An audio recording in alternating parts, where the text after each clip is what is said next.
Buongiorno e benvenuti a Cosa c'è di nuovo, notizie dal web e non solo, di oggi mercoledì 14 settembre.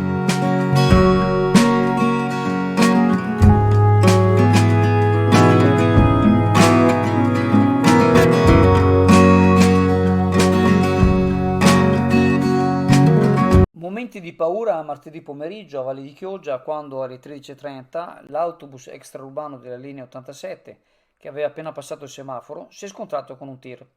Il bus, un Setra S418 LE della business della società Arriva Veneto, fortunatamente era ancora a bassa velocità, in quanto era appena ripartito dalla fermata di Valli e si è trovato il tir che svoltava verso Piovini. Il tir ha agganciato l'autobus e lo ha trascinato verso l'interno. Non c'è stato uno scontro frontale, altrimenti le conseguenze sarebbero state ben diverse. All'interno del bus c'erano, secondo il comunicato di Arriva Veneto, 35 passeggeri. Di questi, circa una quindicina hanno avuto qualche lieve trauma. Uno di questi in particolare ha battuto la testa in quanto stava dormendo. Anche l'autista ha riportato lievi ferite. Ricordiamo che tutti i mezzi di Arriva Veneto, esclusi i bus a metano, sono dotati di cinture di sicurezza, ma molto raramente c'è qualcuno che le utilizza. In Italia non sono obbligatorie, ma se venissero utilizzate, evidentemente sarebbe stato meglio, visto anche l'incidente di ieri. Subito dopo l'incidente c'è stato l'intervento della polizia locale e il pronto soccorso dell'ospedale di Chioggia ha effettuato numerosi trasporti per le persone maggiormente coinvolte nell'incidente. I mezzi sono stati spostati alle 15 e naturalmente si era formata una notevole coda. Allora, siamo alla cam, questa che vedete, questa bestia che vedete è una aragosta da 3 kg. Questo solo per mostrarvi una parte della, diciamo, della commercializzazione che c'è da cam, che praticamente è il primo in Italia sia come quantità sia come qualità. Ci sono tantissime varietà di crostacei da tutte le parti del mondo, quindi quando noi vi mostriamo lo spot, quello del negozio, della vetrina, la vetrina è solo una piccola parte, diciamo, del fatturato qui della cam, che è una delle, diciamo, delle aziende del pesce più grande, non solo di Chioggia, ma praticamente dell'intero territorio nazionale. Finalmente la situazione al Capo Est è stata presa in mano dall'amministrazione, si diceva ieri, aggiungendo che era ora visto che la cosa andava avanti da tempo, nonostante le criticità che si presentavano. Per portare avanti l'ordinanza era necessario che fossero sistemate alcune situazioni, una in particolare. All'interno dell'ex hotel, oltre a persone che vivono ai margini della legalità, si trovava anche una famiglia che non era riuscita, nonostante lo stipendio fisso, a trovare un locale dove andare ad abitare, riuscendo a trovare riparo solamente tra le mura del Capo Est, adattandosi. Risolta questa situazione, l'ordinanza è partita immediatamente ed ora sono rimaste poco più di 24 ore per sgomberare la struttura, essendone già passate dal momento in cui l'ordinanza è stata pubblicata. Nell'ex hotel ieri c'era già fermento, per cui si spera che l'intervento delle forze dell'ordine per scacciare gli irriducibili possa non essere necessario.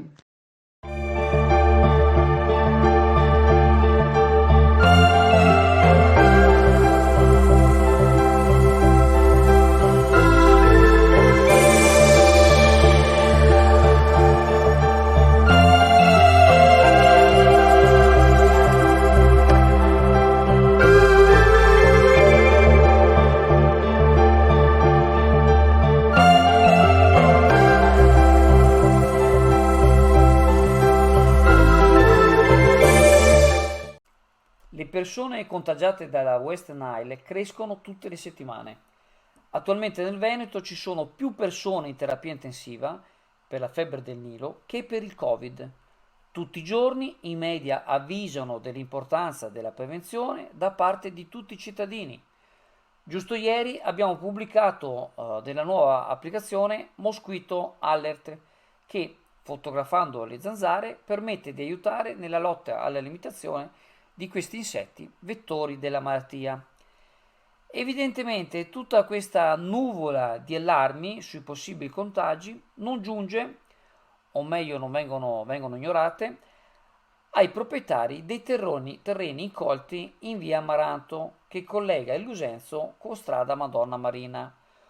Un residente ha inviato le riprese che vedete e con metro alla mano ha misurato l'altezza delle erbacce, quasi 2 metri, praticamente un bosco.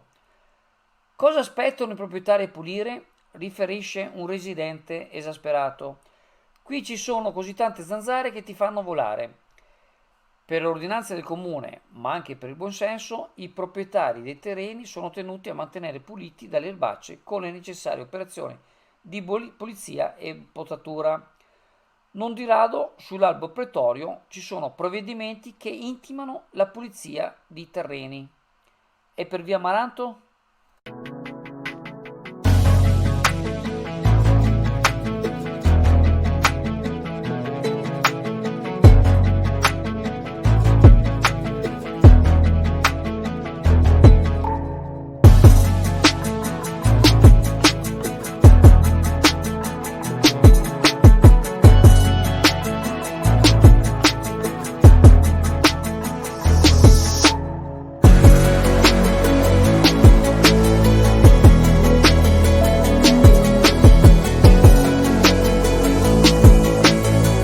L'assessore all'ambiente Serena De Perini ha fatto un breve resoconto sulla situazione Western Isle nel territorio comunale, affermando che, al contrario di altri comuni di competenza del veneziano, Chioggia è un comune virtuoso.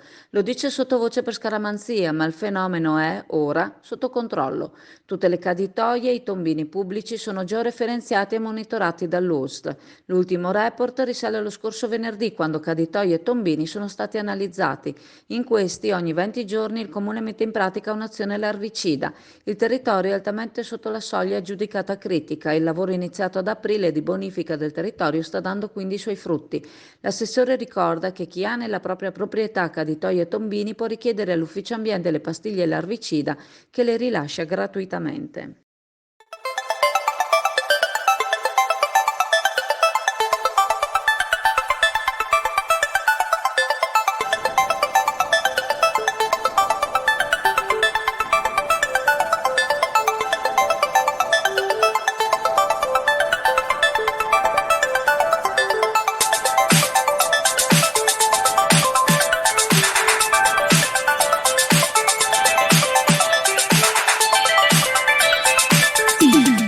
Se vuoi essere raggiunto dalle nostre news, seguici su WhatsApp, aggiungi in rubrica il numero 329 695 7138 e chiedi di restare informato, oppure su Telegram cerca Azzurra Network News.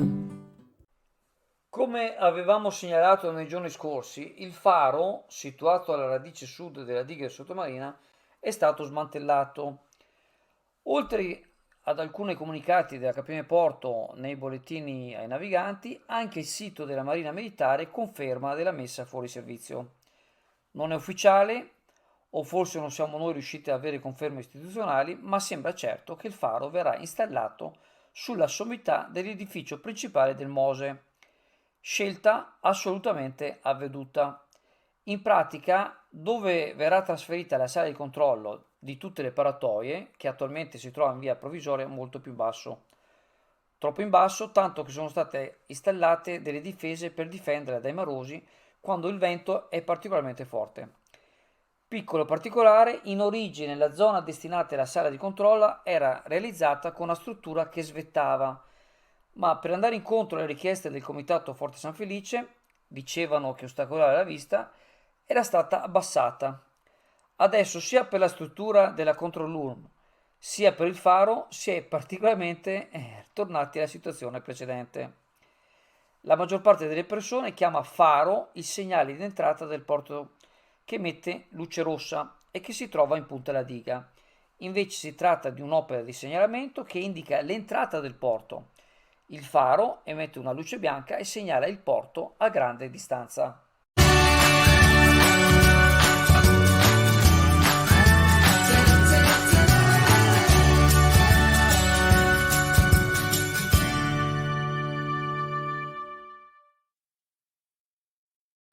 Allora, l'autonomia rimane quella che è la madre di tutte le battaglie e ovviamente io in questa elezione, dove sono chiamata a ritornare a Roma dopo 5 anni, tornerò con molta più determinazione, ma soprattutto con questo desiderio grandissimo che non è solo il mio desiderio, ma è il desiderio di tutti i veneti di portare a casa l'autonomia.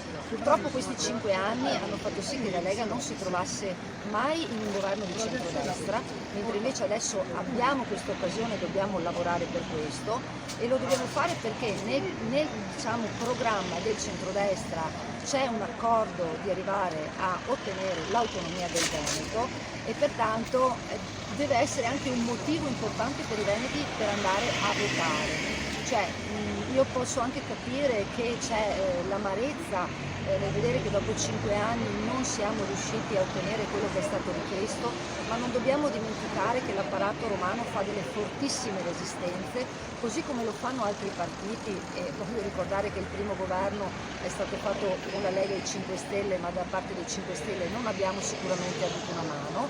Poi si è succeduto un governo dove la Lega era all'opposizione e sono cambiati i giochi perché non si è più trattato di ragionare su un'intesa tra Stato e Regione per l'autonomia, ma di una legge quadro, e ora si va verso la parlamentarizzazione, che vuol dire che l'autonomia viene portata in Parlamento. Allora serve che davvero ci sia una pattuglia, una flotta di parlamentari veneti e la Lega su questo è assolutamente una garanzia e una certezza che quando sarà ora veramente battaglieranno fino in fondo per portare a casa il risultato.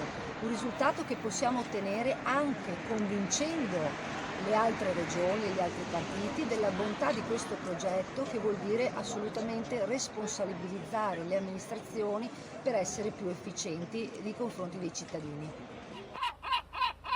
Allora, siamo alla CAM, questa che vedete, questa bestia che vedete è una ragosta da 3 kg, questo solo per mostrarvi una parte della, diciamo, della commercializzazione che c'è da CAM, che praticamente è il primo in Italia sia come quantità sia come qualità.